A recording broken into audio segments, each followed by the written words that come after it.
Կարելի արդյոք լավ արձակուրդ անցկացնել Հայաստանում։ Միանշանակ այո, բայց քանի որ հիմա Երևանում եմ գտնվում, սկսեմ Երևանից։ Երևանում շատ լավ արձակուրդ է կարելի անցկացնել եւ հիմա փորձեմ նկարագրել։ Նախ առավոտյան ժամը 6-ից, գուցե ավելի շուտ, Երևանում բացվում են մի շարք մարզասրահներ, որոնք ունեն բարձր մակարդակ եւ կարելի է առավոտյան մարզվել։ Երկրորդը,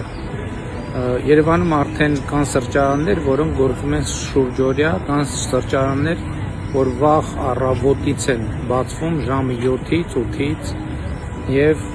այդ սրճարաններում կարելի է շատ լավ նախաճաշել։ Հաջորդիվ քաղաքում քայլել, տեսնել պատմամշակութային հուշարձաններ, տեսնել քաղաքը, իհարկե շատ տպավորիչ տեսարժան վայրերով, շփվել մարդկանց հետ, բարձա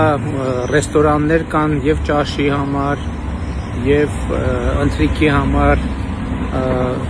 համեղ սնունդ, համեղ յուրահատուկ սնունդ, ընդ որում եւ հայաստանյան եւ եվրոպական եւ տարբեր խոհանոցներ շատ բարձր մակարդակով։ Հաջորդիվ Երևանում շատ ակտիվ մշակութային կյանք կա, թատրոններ, կինոթատրոններ, համերգներ, ակումբներ, երաժշտական, ընդ որում երբեմն ես օրինակ վերջին օրերին նման դեպքերի հետ առնչվել եմ, երբեմն շատ դժվար է տոմս գտնել թատրոնների, որոշ ներկայացումների եւ եթե մի քիչ ուշանաս, արդեն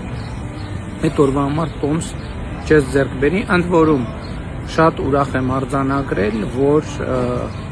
մասնավոր հատվածի թատրոնները, հատկապես ամառային շրջանում շատ ակտիվ են եւ էական մրցակցություն են ցուցաբերում պետական կամ համայնքային թատրոններին, թանգարաններ, կարելի այցելել թանգարաններ, պատկերասրահներ եւ մեծ բավականություն ստանալ եւ այդ թանգարանների պատկերասրահների այցելությունից հետո զգացողություն ունենալ, որ իզուր չէր այդ ժամանակը, որ անցկացրեցի այդտեղ եւ իհարկե լավ հյուրանոցներ, զբոսանքի վայրեր, առաջիկայում ավելի շատ կլինեն զբոսայգիներ, ես խոսում եմ դեռևս միայն Երևանի մասին։ Իհարկե պետք է նաև ընդունել, որ գների հետ կապված որոշակի խնդիրներ ունենք, բայց ուզում եմ նաև պարզաբանել, որ գների երբեմն ոչ հարմարավետությունը կապված է երկու հիմնական խնդրի հետ։ Առաջինը նախ ռեստորան, սրճարան, այս հատվածներում մեր մոտ սպասարկման մակարդակը շատ բարձր է։ Այսինքն, եթե համեմատություն վերցնենք եվրոպականը, մեր մոտ սրճարաններում, ռեստորաններում, շատ տեղերում, հիմնական մասերում սպասարկման մակարդակը միջին եվրոպականից տեսանելիորեն բարձր է կամ համապատասխանում է միջին եվրոպականին։ Իսկ դա գին արժե, որովհետև սպասարկման մեջ մտնում են աշխատողները, ասենք դեմքի ինչ արտահայտությամբ, ինչ կրթությամբ, ինչ IQ-ով մատուցողներ են աշխատում, իսկ Երևանում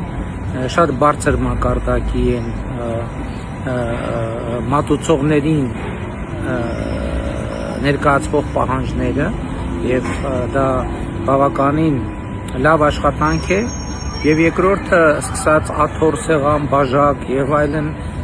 մթերքի որակ եւ սա իհարկե ազդում է գների վրա, որովհետեւ լավ բան էժան չի լինում եւ երկրորդ ընդհանուր խնդրեմը կա Հայաստանի տրանսպորտային սահմանափակումները նույնպես ազդում են մեր գների վրա, բայց համոզված եմ ապաշրջափակման արդյունքում այս հատվածի խնդիրը կլուծվի եւ նաեւ այս ամենի արդյունքում նաեւ աշխատավարձերը կբարձրանան եւ այդպես շարունակ։ Էլի կարող եմ թվարկել Երևանում արձակուրդ անցկացնելու առավելությունների մասին, բայց չեմ ուզում տեսանյութը շատ երկարի, մանավանդ որ սոցիալական ցանցերում ռիլերի համար, նյութերի համար սահմանափակումներ կան։ Լավ արձակուրդ բոլորիդ անցկացրեք արձակուրդը Հայաստանում։ Սիրում եմ բոլորիդ։